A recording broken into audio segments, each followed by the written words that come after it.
Freud, Charcot, Milton Erickson, Dave Hellman. Quem são essas pessoas e o que elas fizeram pela hipnose? Vamos descobrir isso e muito mais na aula de hoje, depois da vinheta.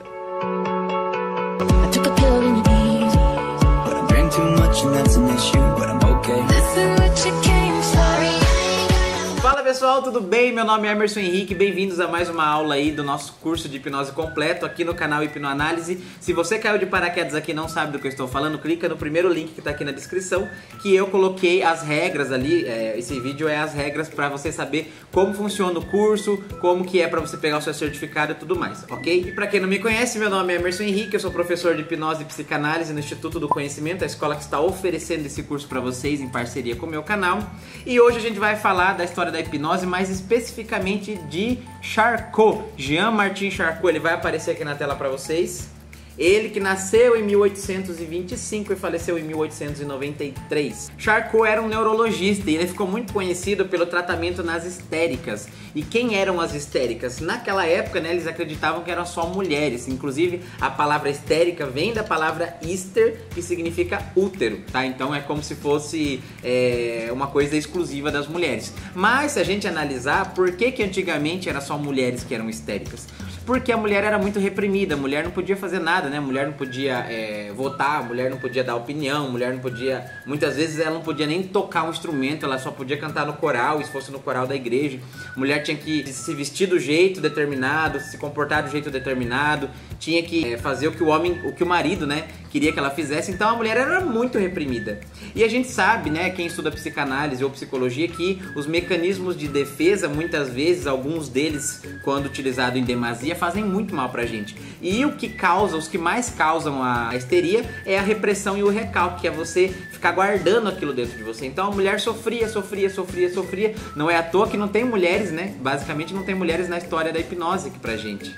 E como a mulher sofria muito naquela época e não tinha o que fazer, elas acabavam somatizando. Aí que se iniciou os primeiros estudos das doenças psicossomáticas. Charcot percebeu, fazendo exames, né, afinal ele era neurologista, que não tinha nada de errado, digamos, com o cérebro dela, nada de errado com o corpo físico, com o fisiológico, mas elas chegavam lá no consultório dele, às vezes cega, às vezes com o olho tremendo, com o membro travado, mudas ou com a voz falhando. E tudo isso, se eles forem fazer exames, eles viam que não tinha nada de errado.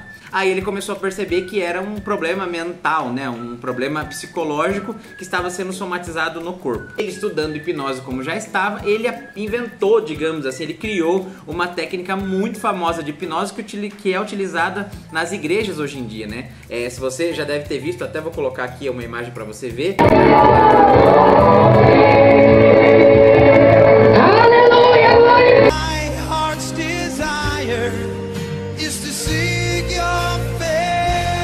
Essa sensação de queda, né, isso daí faz com que o nosso corpo entre no estado de transe muito profundo. Normalmente a pessoa entra aí no estado SDAY, lembra da aula anterior? Se você não assistiu a aula anterior, clica aqui para você assistir.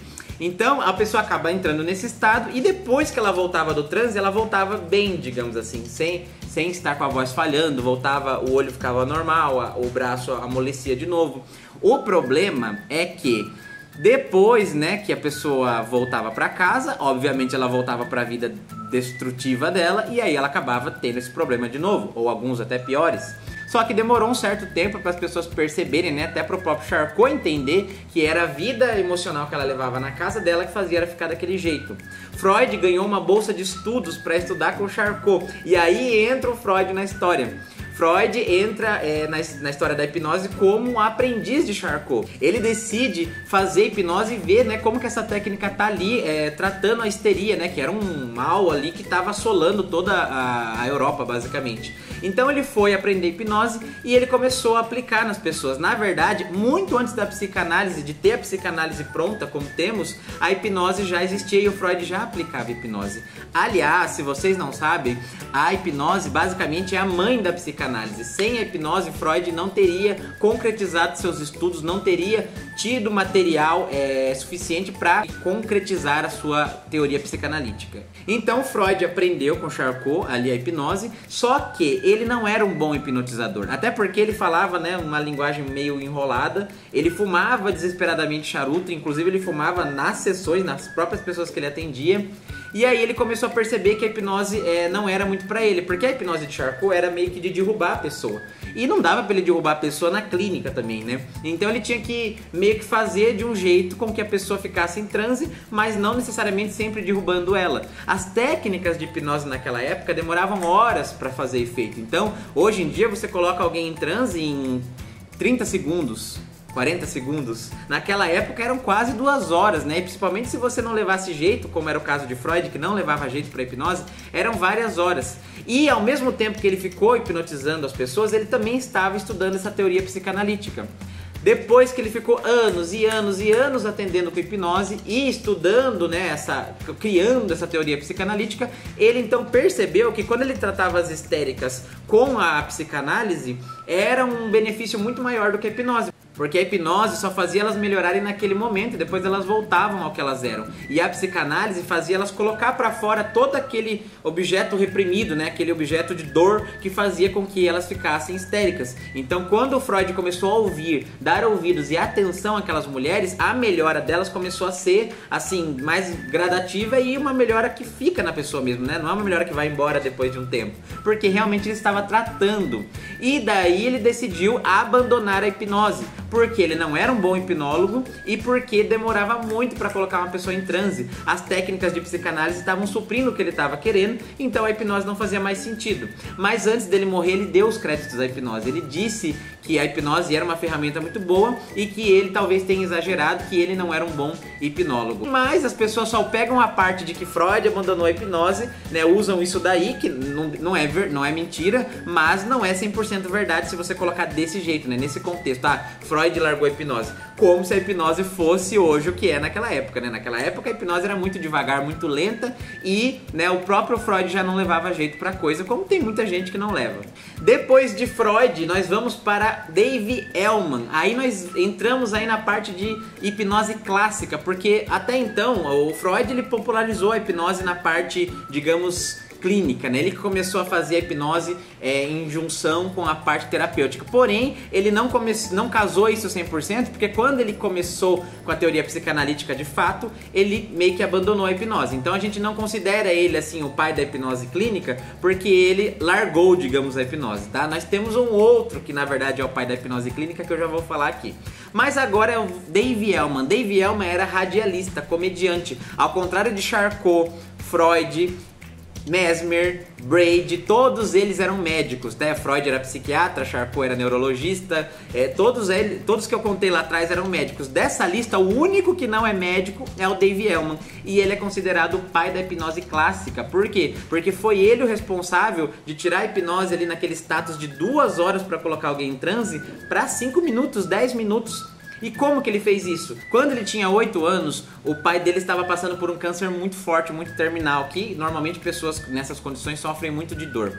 E um hipnólogo que estava ali, né, cuidando do pai dele, conseguiu ajudar para que o pai dele passasse pelo câncer sem nenhum tipo de dor, sem sofrer. Então mesmo que o câncer tenha matado o pai dele, graças à hipnose, o pai dele não sofreu. E o próprio pai disse isso para ele e ele via, né?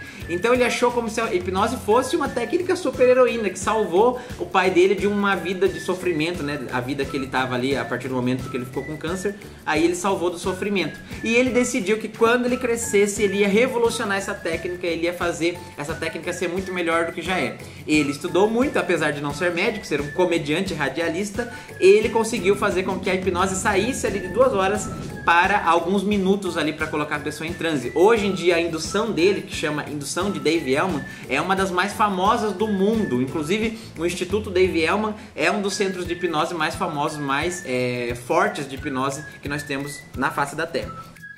Passando para falar a palavra-chave de hoje, eu não esqueci. A palavra-chave de hoje é terapia. Anota aí, terapia.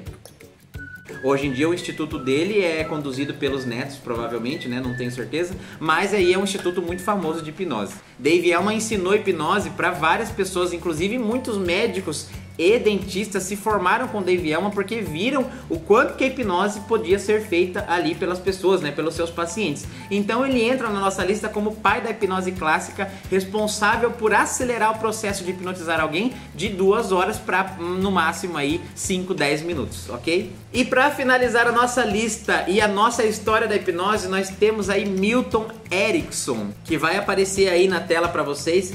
O Milton Erickson nasceu em 1901 e faleceu em 1980, né? Bem próximo aí, né, de Dave Elman, e ele é considerado o pai da hipnose clínica. Milton Erickson era psiquiatra, especialista em terapia familiar, e ele se encantou pela hipnose quando ele era muito jovem, vítima de uma doença degenerativa, né, que ele acompanhou ele a vida inteira. Quando ele era muito pequeno, ele viu as crianças brincando no jardim, as crianças correndo uma atrás das outras, e ele já estava de cadeira de rodas, não tinha como fazer esse tipo de coisa.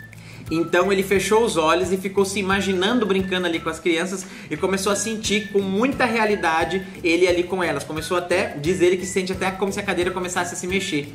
E aí ele abriu os olhos assustado, então ele percebeu o poder que a mente tinha. No momento que ele percebeu isso, ele decidiu dedicar a sua vida para estudar a mente. E aí ele se tornou psiquiatra e desenvolveu a técnica de hipnose conversacional, que a gente chama de hipnose ericksoniana. A hipnose que não precisa encostar na pessoa, que não precisa tocar. Eu vou deixar um trecho aqui de uma hipnose que ele fez, que inclusive tem no YouTube, para vocês verem mais ou menos como ele trabalhava. Vejam aí. And cross your feet. And cross your legs. Look at that horse up there. In that direction.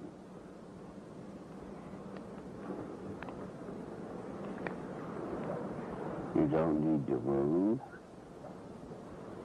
You don't need to talk. Just look continuously in that direction. And when you're looking at that, the gradually form visual mental images located permanently somewhere in your brain. I've been talking to you. Your respiration has changed. Your blood pressure has changed. Your pulse rate has changed. Your muscle tones has changed. Your motor reflexes have changed. And when next I say the word now, you close your eyes now. É incrível, não é? A técnica de hipnose do Erickson, ele fazia qualquer pessoa entrar em transe apenas conversando. Como que ele fazia isso? Utilizando confusão mental, metáforas. Ele fazia a pessoa se confundir, né, muitas vezes no que a própria pessoa estava dizendo. Ele usava tons de voz diferentes, ele fazia manipulação de cabeça, então a cabeça ia para cá, uma hora para cá, e aí ele deixava a pessoa olhando para uma coisa que a pessoa nem sabia por que estava olhando. Enfim, ele fazia todo um paranauê ali na cabeça da pessoa, que ela ficava ali totalmente vidrada e acabava entrando em transe. O transe que a pessoa entra na hipnose dele, na hipnose clássica de Dave Elman, é a mesma, tá? A única diferença é a maneira de se conseguir o transe. Lembra que a hipnose é um processo? A única diferença é que na hipnose clássica nós temos um determinado processo, que é um pouco até, digamos, mais rápido, e na hipnose conversacional não tem nada de físico, né? Não tem fisiologia nem nada, é simplesmente comunicação e conversa, e tende a ser um pouquinho mais devagar. Mas o estado que a pessoa entra depois dos dois é exatamente o mesmo, ok? Então, Milton Erickson foi aí o pai da hipnose clínica, considerado aí o pai da hipnose clínica, ele que começou a utilizar a hipnose como técnica terapêutica para atendimento de problemas emocionais, certo? Bom, gente, essa foi a nossa aula de hoje, espero que vocês tenham gostado. Tem mais uns vídeos que são do curso e que eu não tá na playlist aqui, mas fazem parte do curso, que são os dos mitos e das verdades da hipnose. Eu vou deixar aqui na descrição para vocês, vou deixar aqui nos cards. Então assistam esses vídeos que eles fazem parte do curso também, vão pra lá assistir, ok? Vão lá assistir, que é muito importante. Eu vou ficando por aqui, muito obrigado pela audiência, por ter confiado seu tempo aí pra gente, e espero você na próxima aula de hipnose. Até mais!